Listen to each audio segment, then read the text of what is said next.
चीजें बताई। मैं आपको बताना चाहूंगा, रामचंद्र जी को विश्वामित्र ऋषि ने सारी बातें बताई। एक अकेली ताड़का ने उस समय पर 2 देश उजाड़ रखे थे, मलय और करुष। इन दोनों देशों को उजाड़ा अकेली ताड़का ने। और रामचंद्र जी ने जब ताड़का का वध किया उस समय पर वन के अंदर विश्वामित्र ऋषि ने मरवाया, तो उन्होंने प्रश्न किया कि महाराज, हमने तो ये सुना है कि स्त्री के ऊपर पुरुष को हाथ नहीं उठाना चाहिए। विश्वामित्र ऋषि ने उपदेश दिया, हाँ राम, किस स्त्री का वध नहीं करना चाहिए, किस स्त्री को नहीं मारा जाना चाहिए, ये सुन लो।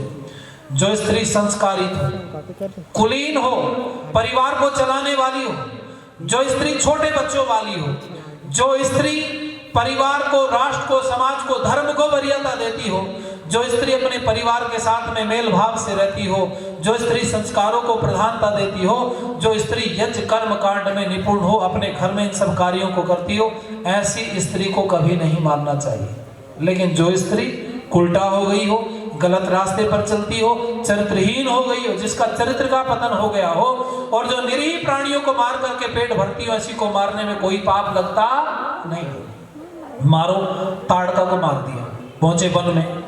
ये मारीच बोला रावण से कि हमने विश्वामित्र ऋषि को देखा, 6 दिनों तक निष्कंटक विश्वामित्र ऋषि का यज्ञ चलता रहा। मैं और सुबाहु दोनों यज्ञ के आसपास घूमते रहे, लेकिन राम और लक्ष्मण को विश्वामित्र ऋषि ने मौन बैठ करके कह दिया था, मैं अब 7 दिन तक मौन रहूंगा, इस यज्ञ की रक्षा तुम दोनों को करनी है, कोई आए तो अपने से बाण चला करके रक्षा करना। 6 दिन तक तो बोले हम घूमते रहे, राम और लक्ष्मण का चिल्ला चढ़ा ही रहा धनुष के ऊपर, बाण लगा हुआ था, वो प्रतीक्षा में थे कोई आए।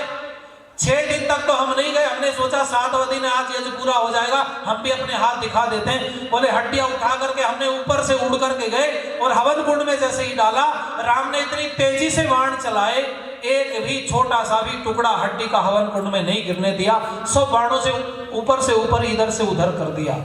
और कहने लगे, फिर दोनों भाई बाण धनुष लेकर